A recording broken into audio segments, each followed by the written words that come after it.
The opinions expressed on this radio station, its programs, and its website by the hosts, guests, and call-in listeners or chatters are solely the opinions of the original source who expressed them. They do not necessarily represent the opinions of Revolution Radio and freedomslips.com, its staff, or affiliates. You're listening to Revolution Radio, freedomslips.com, 100% listener-supported radio, and now we return you to your host.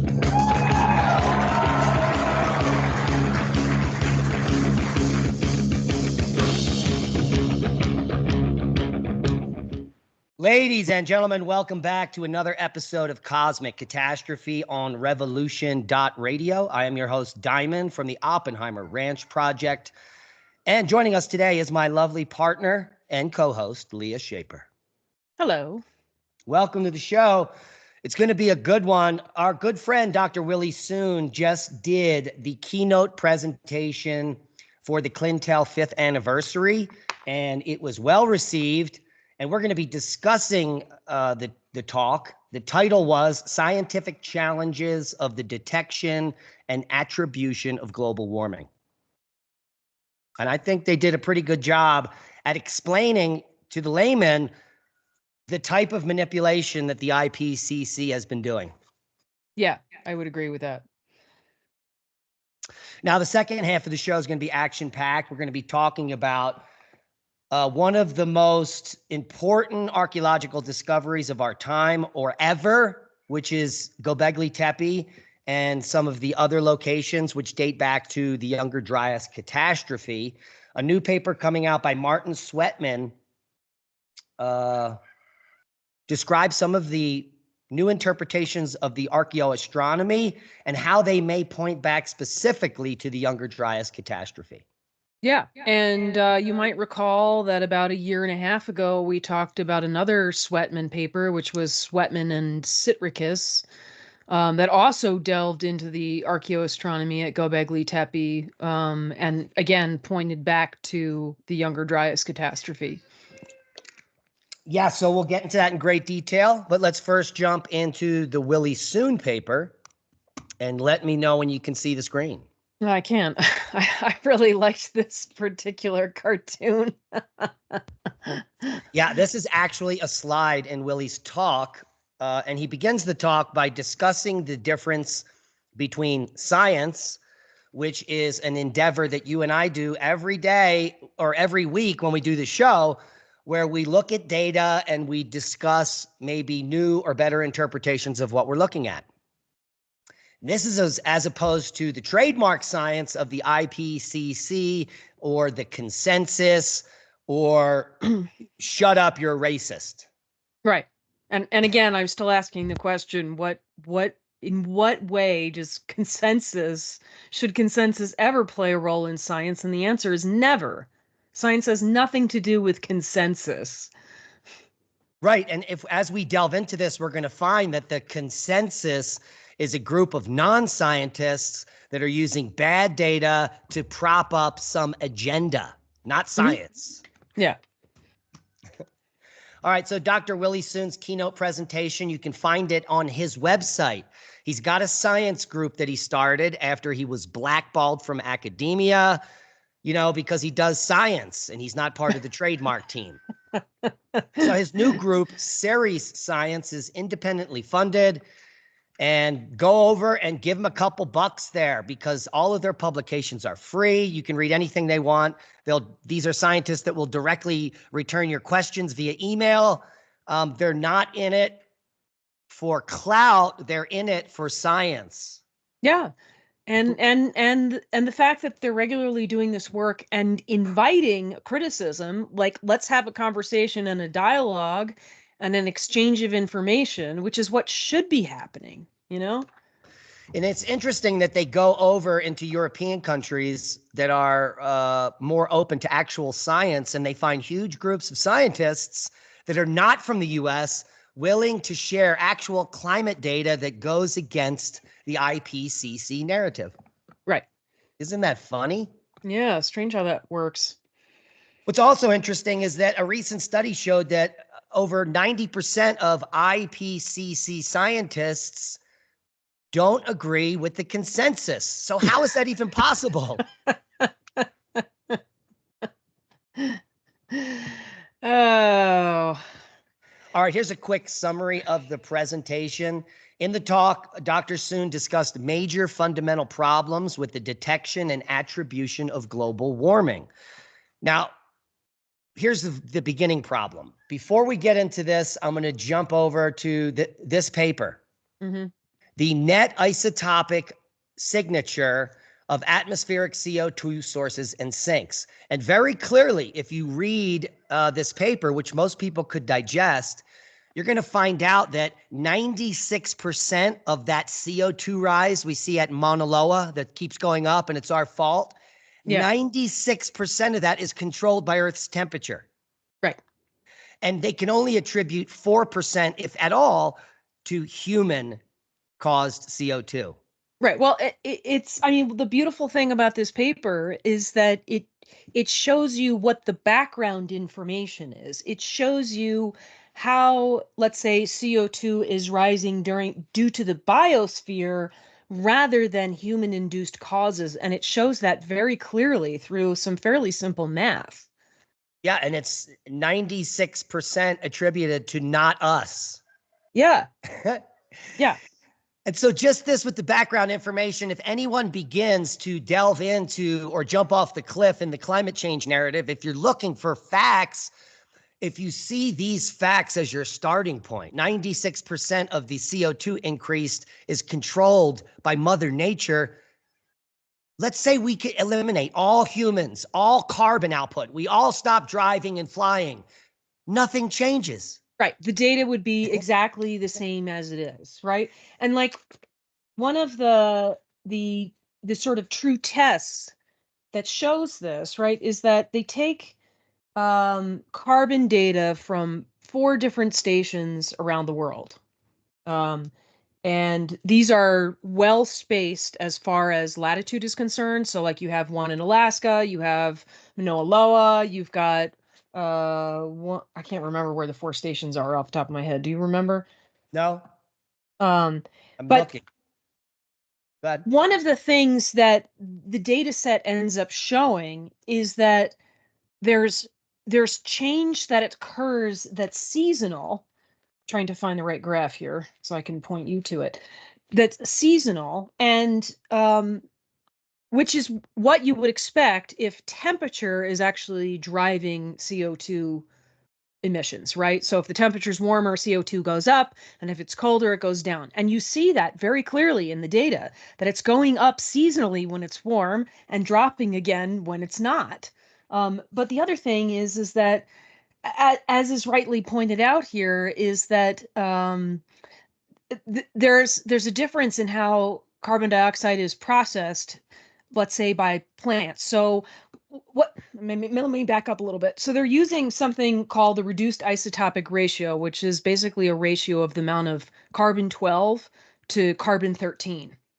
It's not a perfectly simple ratio, but there's this equation that they're using that creates this reduced isotopic ratio, which is essentially a measurement of, how much carbon-12 there is versus carbon-13. And so if you're talking about something like photosynthesis, carbon-13 is processed a little bit differently in the sense that it tends to be rejected by plants. So it changes this ratio. So what that basically means is that over land masses, this ratio is going to change a little bit. And what you end up seeing is that because there's more land mass in the northern hemisphere versus the southern hemisphere, that is reflected in the data. Like you can see it in the difference in these stations. So it's showing that the biosphere is by far the biggest contributing cause to the amount of CO2, like land mass in particular, because of how CO2 is processed differently. So it's giving the lie to the human aspect of this. I don't know if I explained that very well. Here's 4 stations. This is the only graph I can find with 4 colors. Here's the 4 stations. Some are in Alaska, some are in Antarctica. They're at both poles, so they're equidistantly spaced. And I guess you can see the annual changes in here from summer to winter. Right. That's what this graph is supposed to show. It's supposed to show some seasonal change. Yeah. Absolutely. And And there's different variabilities based on different locations. Where is this other graph? This is driving me nuts. All right, we'll take a look. It is quite a voluminous paper. Well, because the other thing that they did here, and it's part of the reason why the grass is voluminous, is that they analyzed the data using a variety of different mathematical perspectives, if you could call it that. And they keep coming to the same conclusion again and again. Like no matter how you no matter how you shuffle the data and how you're sort of mathematically processing it, you end up with the same result. Yeah, so here's some of the conclusions. Proxy data since the Little Ice Age suggests that the modern period of instrument data does not differ in terms of net isotopic signature of CO2 sources and sinks from earlier centuries, which means that humans have not done anything to shift the carbon dioxide cycle on Earth. Zero. Mm-hmm. And from modern instrumental carbon isotopic data of the last 40 years, zero signs of human fossil fuel CO2 emissions can even be discerned. And yet the entire planet is going bankrupt because we all have to shift to renewable energy because we're all going to die if we keep buying gasoline. Mm-hmm. But there is no signs of CO2 emissions at all discernible in any of the data. Yeah. Yeah. That is amazing. If you go back to that sounds like consensus, doesn't it? A 90% consensus? Yeah, no, absolutely. If you go back to that graph that we were looking at earlier, it's figure 6. And above it, yeah, so here. So, I mean, again, you're getting the data from all 4 stations in that upper graph as well. But they point out specifically in text what this data is showing here, right? So this ratio that we're using, the reduced isotopic ratio, keeps decreasing as there's more CO2 in the atmosphere. That's just how the math works out. All 4 stations are showing the same decrease, right? So that's part of it. And then the northernmost station, which is the Barrow station, is the one that shows the most seasonal variation, which actually makes some sense because that's where you have the most land mass for the reasons that I was saying earlier, having to do with how photosynthesis is going to process the carbon differently. Yeah, you've got all the forests of all of Canada and Siberia. Right. So they're going to be churning out a way different C12, C13 ratio because of those boreal forests. Right, exactly, right. And then here, so Barrow, Alaska, is the blue, and the blue has the highest up and the highest down. Right, which is why you're seeing it at sort of both edges, top and bottom there. Whereas if in the middle of the Pacific, which is the red line, which is Mauna Loa, if we go around the equator, there's almost no land. It's a few islands and a little sliver of a continent, not a lot of trees in the tropics, and you get the shallowest fluctuation. Well, and that's for another reason too, right? Because at the equator, you actually have less seasonal variability as terms of temperature. Right. And I would imagine the plants are constantly respirating at the same rate. They don't go to sleep like they do in the Northern Hemisphere. Right. So that's going to play a huge, huge role in this. And like, I feel like that alone kind of shows the lie of the dramatic human input into this. Well, yeah, that's basically it. I mean, that really shows you that this is not a pattern that is human induced. No, it's a natural biosphere pattern that is being controlled by all of the plants on Earth. Right. It's amazing, the Earth seems to have been in control of its own climate, long before there were, significant amounts of humans on the Earth. What do you know? Yeah. So just based on this paper and this data, you can't even get into a chicken with your head cut off scenario of a climate catastrophe. There's no evidence that humans even affect the climate at all. Yeah. And then it gets worse. let's go over to the Willie Soon paper. Yeah. This is the big lie that the IPCC doesn't want you to know about. Now, they know about it, but the reason their graphs go up after 1950 is because of the urban heat island effect. It has nothing to do with actual rising temperatures on Earth, because for a number of things happening here. First of all, the whole concept of global temperature makes zero sense, because prior to 1950, 90% of all the stations were in North America, Europe, and East Asia or Western Asia in India. There were no stations that we had in Russia, nothing in South America, almost zero data. So how do we even know what the global temperature is back then at all? It's completely made up. Yeah. Yes. And so as we get further and further towards today, more and more of these climate stations are being put up, and they're being put up closer to and closer to central business districts and cities. Right.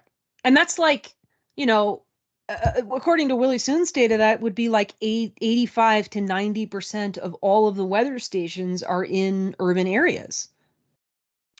And those urban areas, since they've been installed, have gradually been increasing in size, causing the temperature to rise in those areas up to 3C. Right. That's simply from asphalt and buildings, not from your CO2 or cow farts. Right.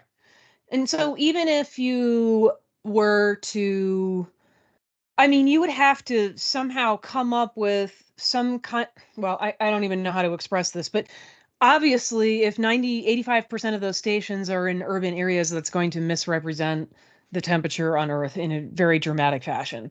That's just the simple way of putting it. If you ignore what the actual temperatures are in rural areas for the most part, then you're not going to get an accurate result. That's just the simplest way of saying it. And so what Siri Science has been doing now for, I guess, about 5 years, maybe a little longer, is to figure out ways they can peel apart some of those problems with the temperature data. Like if the urban heat island effect is happening at stations in these locations and the temperature is actually off by 2C, you can reduce the temperature to get the actual data. What some rural areas have done since the 1880s is they've moved the position of the station from, let's say, an island to the shoreline to inland and up 60 meters. All of those changes, you're going to get completely different temperature data sets, and you have to account for that. Yeah. This is the very definition of cherry picking, right? To use a set of data that doesn't accurately reflect the state of things on Earth all across the globe, right? to largely pick urban stations instead of also picking, and there's a lack of stations in rural areas, and as you point out, some of the conditions have been changed in some of those stations. That's just ridiculous. Like, why do we have some weather stations like positioned at airports, right? Like near runways, on the tarmac, where we're definitely going to get a good temperature there. Right. Well, because they're looking to make this line get even higher. And so what we're seeing here from about 1975 is urbanization. And this is the heat island effect that they've now homogenized into the data, which means that they've adulterated it. This upward movement of temperature is not real. It's manufactured. Well, that's the whole data set. For the whole period of time is essentially can't be accurate for the reasons that you pointed out earlier, right? Our weather stations in previous centuries were limited to certain parts of the globe. So that's not an accurate reflection of global temperature, right? And now we have the same problem for a different reason because all of the stations are in urban areas for the most part. So none of this is representative of global temperature, which, as Soon points out, really isn't even a thing. Like, we've literally never had like a global mean temperature that makes any sense. No, because at any time point in history, whether it be in the far past or in the future, the number of parameters we have to measure global temperature are going to be different. In 100 years from now, we may be able to measure every square inch of Earth instantaneously.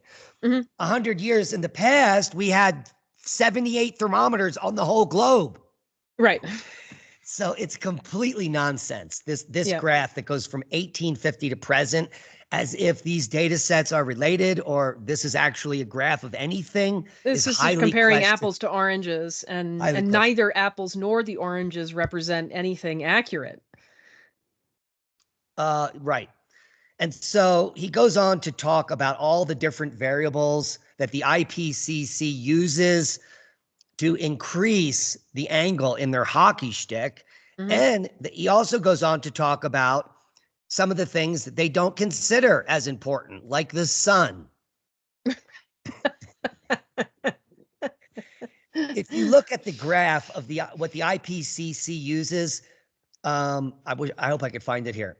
And so here's a good example of the urban heat island effect. And so this just shows you the city of, I believe this is Brussels. And you can see that if you drive into the country, it is like 10 degrees C cooler. And look how hot the city is, because all that is pavement and roofs and black roofs and things that get hot. And the IPCC does not think that this is a problem. Right. So, or rather they claim it's, only like 10% of the problem, right? Like that the error induced is only effective to about 10%, but that's clearly not true. If 80%, we're going to be fair. If 80% of the stations are in urban areas and the temperature is so drastically different, it cannot be a 10% difference. Right. Right. It must be much higher. I even made fun of Ryan Maui the other day on one of his posts. He puts all this factual information, and then the last thing he says is due to climate change. He did this the other day. I saw a post of his, I think yesterday, and I had the same reaction. And then I realized I think he was being facetious. You think? I think so. And I think I kind of verified that in the responses that he got. Okay, because... All right. I was a little confused when I saw that, because I got to check my tweet then. Yeah. So the urban heat island effect has been known since the 1800s. This is not a new discovery. I think it was in 1820, a scientist was like, hey, I wonder if it's hotter in the city than the country. So he measured the temperature and just walked out of the city, and lo and behold, the temperature dropped dramatically. Wow.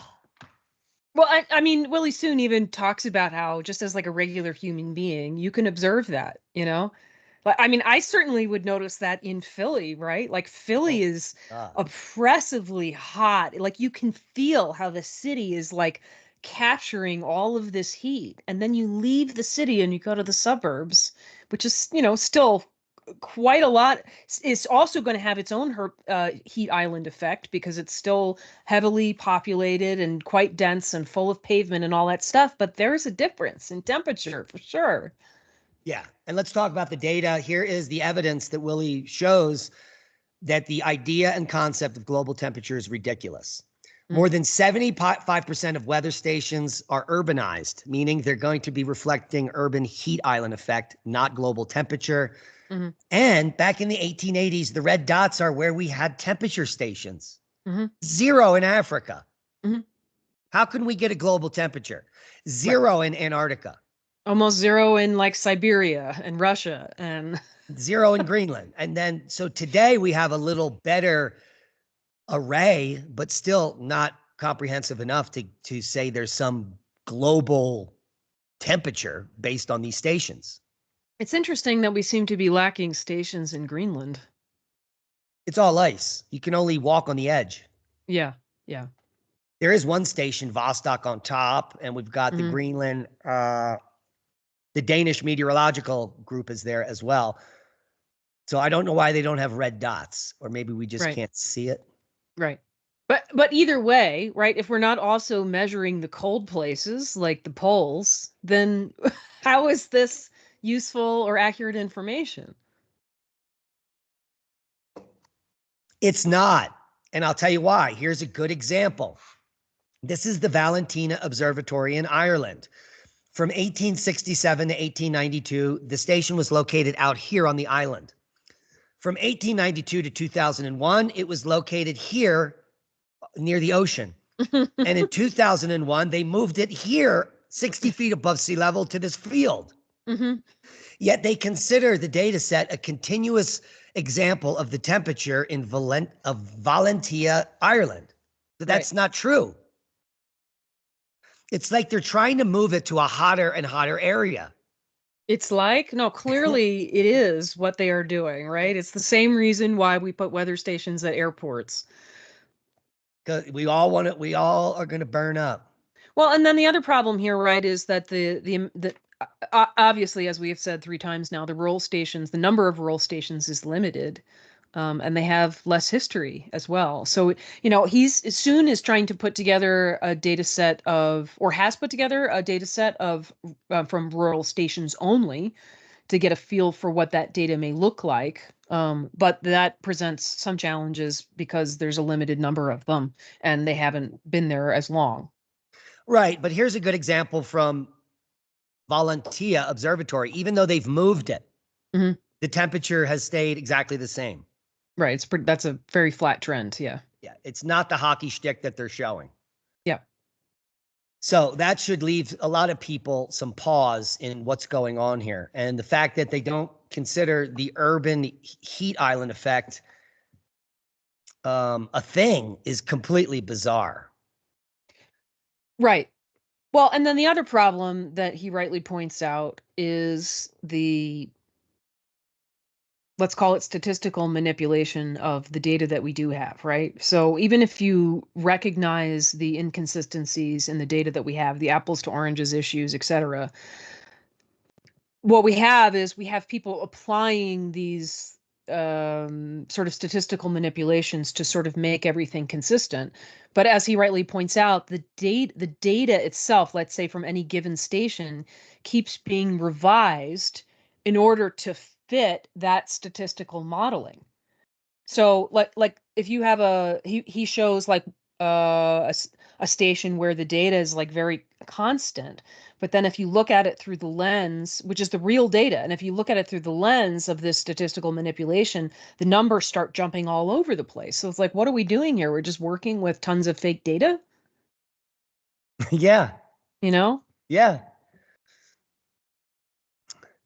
And then the ocean heat content, also an impossible thing to measure because the oceans are gigantic. We barely have any sensors. The temperature varies greatly every single square mile based on cloud cover alone. A single cloud can cool the sea surface temperature by several degrees, as opposed to an area nearby with no cloud. So the data sets that they're attributing our entire existence to, modeling policy after bankrupting the earth, claiming that we're all bad people and that we're killing, we're all going to burn up because we drive cars, is based on nothing. Yeah. I mean, the only way this would ever work, this global average temperature thing, is if you could somehow, measure every singular spot on Earth. And now I guess you could argue that satellite data could potentially do that, but we just haven't had satellite data that long.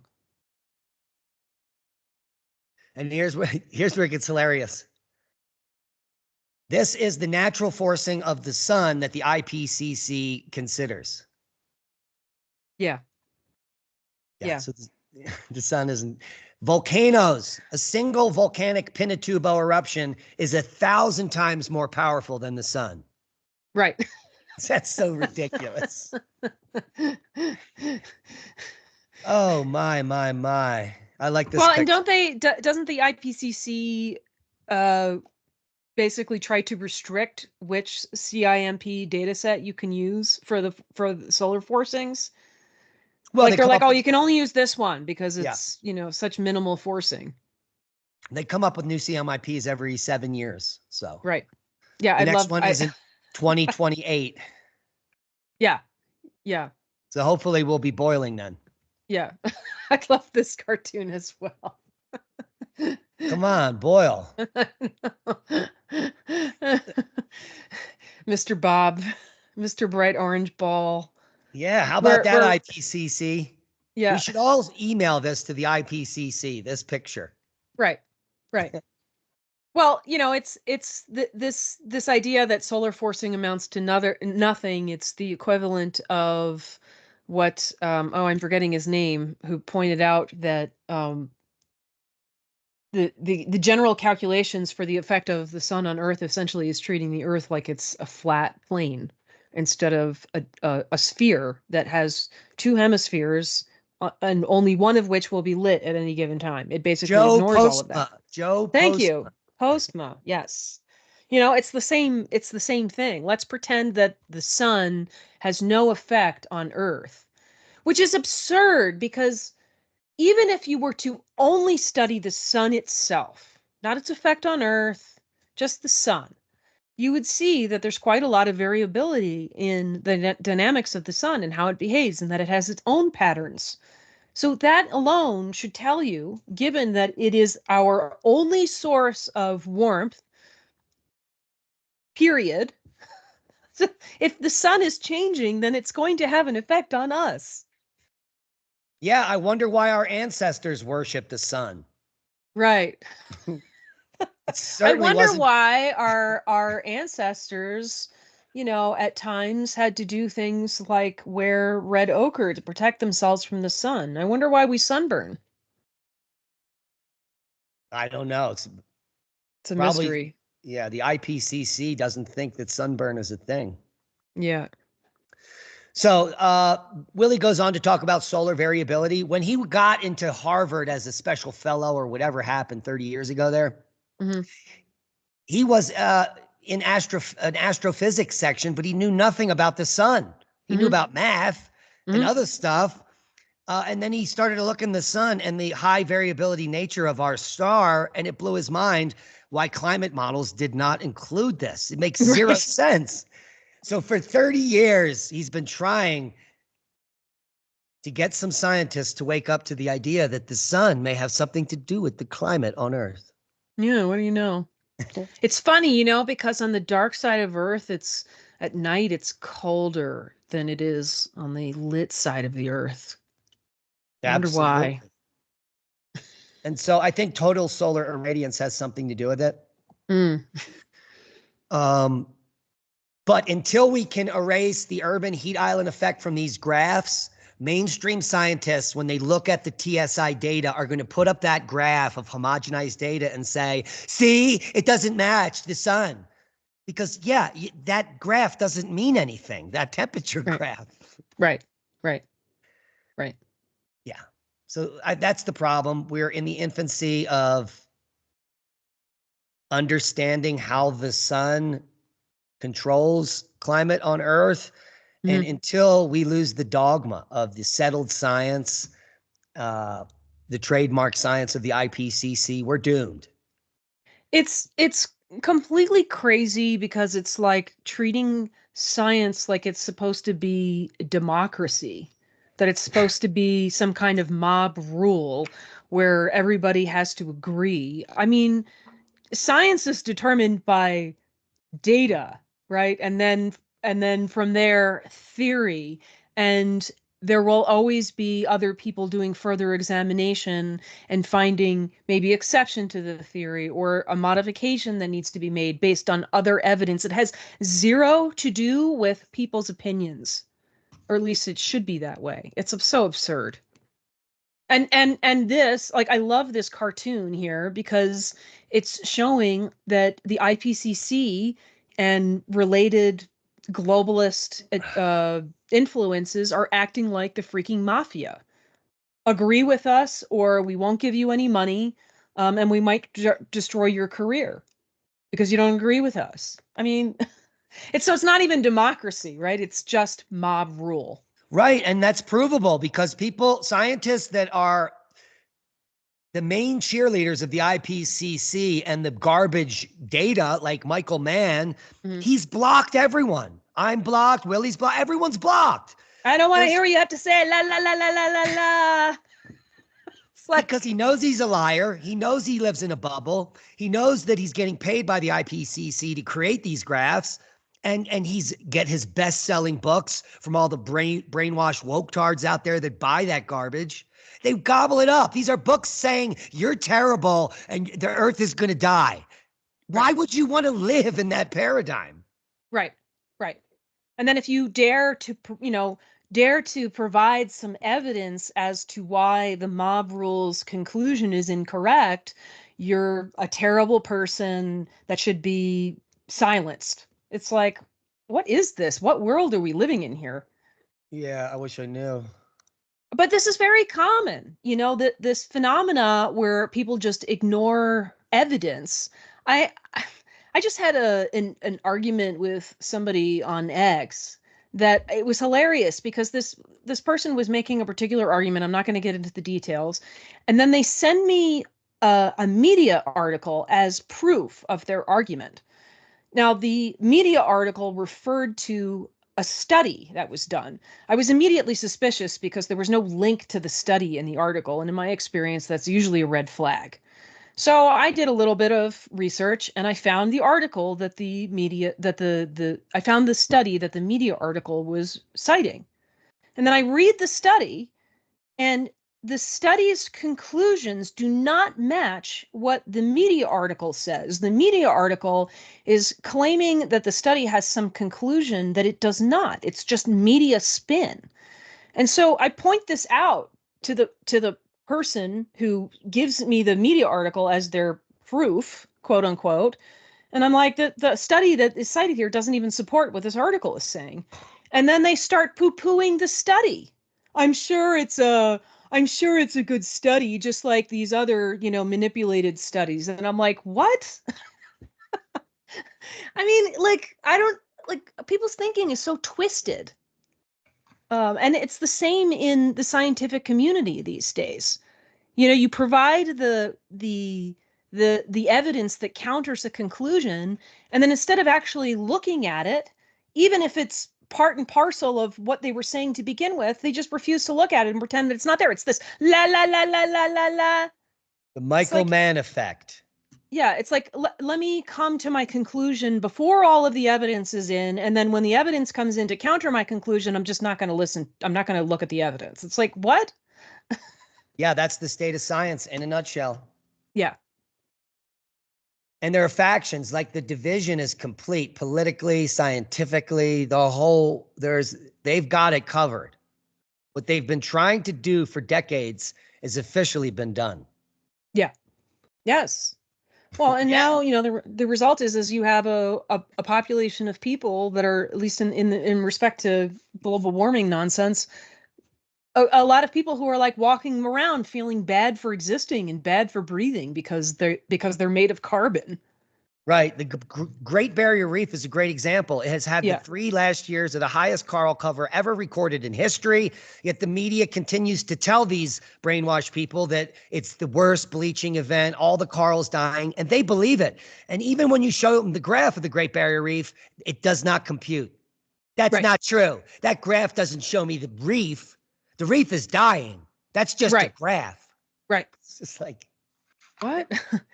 Well, my father likes to say that frequently. He likes to say that, he'll get into a conversation with somebody about global warming stuff, and then he'll just ask them a really simple question, which is, okay, well, what was happening when the last ice age ended? I mean, you and I both know it didn't exactly end, but essentially when ice age conditions kind of went away, like what was happening? What was it that humans were doing that caused it to warm up on Earth significantly? Like far more significantly than anything that is being claimed that we're seeing now. And, there's no answer to that question. Over 10 times the warming. Right. And right when that was happening, so was Göbekli Tepe being built. There's my picture. Yeah. Yeah. Nice. Can't think of the word. Nice transition into our next topic. Yeah. So, can you guys imagine 12,000 years ago, these hunter-gatherers are doing advanced archaeoastronomy, bas-relief carving, moving 20-ton pillars? Not just this circle here, like Stonehenge is one thing.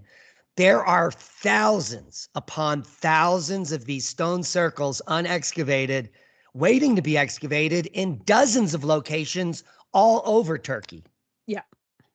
Yeah. And a new one, Karahan Tepe, dates older than Göbekli Tepe, maybe the 13,000 plus. And it is just as advanced as Göbekli Tepe, which dates between 11.7 and 11.5.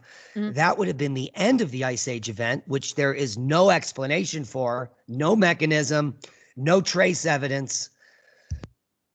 So that is an enigma. Why we ended the Ice Age all of a sudden at 11.7 and the temperature rose 20 degrees in an afternoon, and then sea levels rose 300 feet is anyone's guess. Right. But it did. And at the time, these people were carving these pillars and watching the heavens. Yeah. Yeah. And I mean, this is thousands of enclosures like this.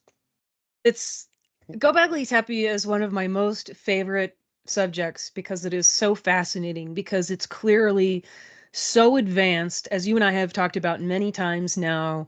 This is like clearly some way of recording knowledge in this time frame, and it totally gives the lie to the idea that agriculture was necessary before civilization could really rise, right? Like, these were obviously civilized people, even though they didn't practice agriculture, domestic agriculture. Yeah, and moreover, the whole concept of being civilized and needing language, I believe to be highly incorrect. Yeah. This culture had such advanced archaeoastronomy knowledge, knowledge of the universe, knowledge of orbits and celestial occurrences, lunar standstills, the solstices. And now, according to Sweatman, cometary impacts, how to describe them accurately, the Milky Way, all of the constellations were known 12,000 years ago. How is that possible? And they were the same as they are today. Yeah. That leads to question. And then then you go go all the way back to the Lascaux cave paintings that show that we knew about these constellations 30,000 years or earlier. Yeah. I mean, this new paper that we're going to talk about from Sweatman, which was published in June of 2024. Interesting that it took over 2 years Yeah, I between noticed that. receiving it and the paper actually being accepted. So I wonder what was going on there. But one of the this is a big paper. This is like a 50-page paper, and it's chock full of interesting tidbits. And we've read Sweatman before, but this makes me want to go back and read all of his other papers, because there's so much interesting stuff in here. But one of the things that he very rightly points out is that it's become very clear, and it makes sense, that early civilizations would have known about solstices and equinoxes, and that those are pretty easy to track. Those in and of themselves are from which you can derive from that the direction of true north. That early civilizations all had an understanding of precession of the equinoxes, and that this is not actually that hard to track, right? Like, one of the things he points out is that in the lifespan of one person, let's say like 70 years, the precession of the equinoxes will change about 2 moon widths. So you can observe it in the lifetime of one person. And then obviously, if you have ongoing knowledge that's generational, you can expand, and fully see how precession works. And that, so one of the things that he's arguing here is that it seems very, that having an understanding of the solstices and the equinoxes and precession and how that affects seasonality would be incredibly important, not just for agriculture, but also for hunter-gatherers. That's wildly important information for your survival. And so that Neolithic people were aware of these things, and even Paleolithic people were aware of these things, is really not that far-fetched. It actually makes a lot of sense. Yeah, so what you have to consider is, for a period of 20, 30,000 years or so before the first written language, humans had an oral tradition that generationally was passed down from person to person, gaining knowledge with each new story. This isn't hard to believe, because the Native Americans, all of their knowledge is passed down through oral tradition. Worldwide, the cultures, the Druids, the whole idea of a Druid thousands of years ago is to have a priest class that knows everything that is known on Earth at that time. In case of a catastrophe, that one person will continue and pass on the knowledge to every survivor. Yeah. Well, and more than that, more than just oral tradition, like, okay, when we talked about the Sweatman paper from 2017 that was decoding Gobekli Tepe, particularly about this Pillar 43. So one of the things that came up for us, I thought this was a very fascinating theory, but one of the things that came up for us was the recognition of constellations, right? Like we were saying that constellations, you could argue, is a little bit like interpreting clouds, like that's somewhat subjective. However, another thing that Sweatman points out in this paper is that if you look at, let's say, like Greek constellations, and then you start going back in history to previous civilizations and the constellations they recognized, there actually is some continuity there. And one of the things that he suggests is, especially when you are looking at the archaeological relics of past civilizations and the animals that they carve, and that sometimes like the same animals appear together very frequently. And so what he's basically saying is that constellations in a way provided like almost like a kind of language, that those things kind of predated cuneiform and hieroglyphics, and so that the constellations and how they were seen to be represented almost formed like a kind of language that was transposed through history, which is so interesting. That this may be a communication device as well, essentially. Right. And so it gives the whole nature of Pillar 43 a whole new look here. If this is a language based on archaeoastronomy, it makes sense that up top here, you've got 3 different sunrises with different animals on each side representing some archaeoastronomy. You've got the waters here. And if in fact this is Cygnus, the bird, the waters represented between these animals or constellations is the Milky Way. However, Sweatman in this paper has a very different interpretation for what the V's are. Mm-hmm. So he says that the V's here, this is all part of a lunar solar calendar. So like part of his evidence for this, it's not exactly evidence, but he points to another archaeological relic that's like a bone fragment that appears to be like a counting tool, where you have a bunch of marks, like you have marks going this way and then this way, and if you count them this way and this way, you would get the number of days in a lunar month, like, and alternating between 20 and 30, which helps you make a lunar solar calendar. And what he's saying is that on Pillar 43, if you're looking for that relic, it is on page. Darn it.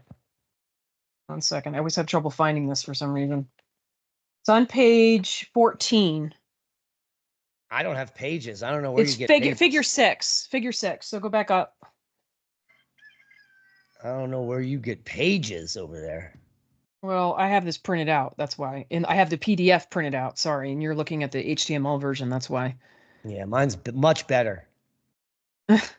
Figure 8. Okay, yeah. So this thing here. So these little marks on the end here, the idea is that you would count from left to right, and then you would go down to the bottom row and then count from right to left.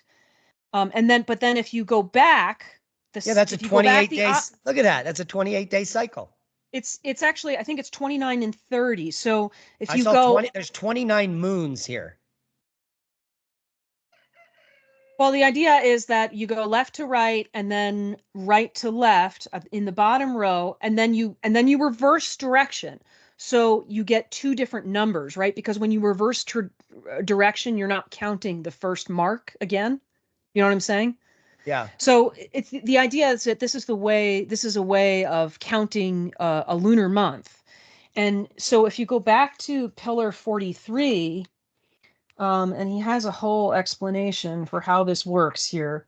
So the V's, there are some that are vertical and some that are upside down. So you would count each one of those separately. So you're doing a similar thing. And let me see if I can find his how he explains this, because it's not just the V's, it's also the squares are involved here.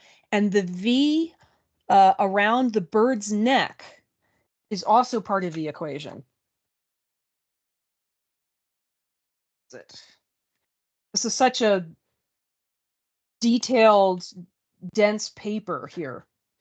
Okay, so you get the lunar month with the V's. So you're counting either 29 or 30 days, depending on which direction. And then the squares are 11 lunar months. That gives you 354 days total if you put that all together. And then the bigger V's underneath, you get 10 more days for 364 days. And then the 365th day is the summer solstice, which is the V around the bird's neck. Which is interesting because, as we discussed in the other episode, and I highly encourage people to go back and watch that. If you just search for like archaeoastronomy, bekli Tepe, you should find it. The idea here is that this bird is part of the constellation of Sagittarius. It's like the teapot section, actually lines up quite well. So it's saying that this ball here on the bird's wing is where the sun was sitting at this particular moment. And then the time frame is further narrowed down using the sunrises or sunsets at the top of the pillar. So, and each one of the animals next to those sunsets being particular constellations, and that these would be the sunsets at the solstices and equinoxes, the other three, 2 solstices and 1 equinox. So that all of that together would indicate the year, because precession has everything shifting. This can only really correspond to one date that makes any sense. Any other dates that it corresponds to are way too far in the past or way too far in the future. So it actually helps narrow down an exact year. And this is thought to be pointing specifically to the Younger Dryas catastrophe and exactly when it happened. But there's also this embedded calendar in here. It was like 12,879. Is it in the paper? It is. Well, it's specifically 10,950 BC. Well, so it would be spring. The article equinox. says 10,850. Oh, that might be a typo. No, those two numbers are constantly used, switched around. Well, so the idea is that it's the sun itself is showing summer solstice in 10,950 BC. The sunsets on the top of the column with the animal constellation symbols would show spring equinox in 10,950 BC, which would be in Virgo at that time. Winter solstice at 10,950 BC, which would be in Gemini, and autumn equinox in 10,951 BC in Pisces. So, I mean, one of the things that we questioned when we talked about this, like I said earlier, is like, okay, well, how do we know exactly that these asterisms line up with these particular constellations? And some of that is done with, just visual analysis, but it's also in part based on the fact that there is some amount of continuity in constellations if you go back in history. Yeah, that's interesting that these barbells, when superimposed, are over here by Ursa Major and Ursa Minor. But the fact that these are bas relief and complex in nature, if all of this is true, the people carving this have the same intellect as we have. Absolutely. I mean, I've said this 1,000 times, but the idea that human beings were somehow stupider at 10,950 BC is clearly not the case. We have a bias and we say, oh, well, they couldn't have been that well organized or that civilized or had that much knowledge or had that much brain capacity because agriculture wasn't invented yet. Think about the depth and breadth of their language. It must have been completely advanced. They had no writing, but you have to have advanced language to talk to each other about what's going on here before you carve the pillar. It's just not like Bob, the idiot savant, makes his pillar and no one knows what it is. Right, and it's just all random, and these are just all randomly chosen, and there's no intention behind it. Or, I mean, even just the making of this bas-relief requires extreme skill, and I would argue too that like as far as the agriculture thing goes, I mean, you could argue that it's, wow, we're done already, man. Yeah. That it's far smarter to be able to pick up and move your agriculture as the climate changes rather than what we do today. Find us tonight on Magnetic Reversal News on YouTube at 8 p.m. Mountain Time. Yeah, and donate to Revolution Radio to support free speech. Revolution Radio at freedomslips.com. And we'll be right back after this message.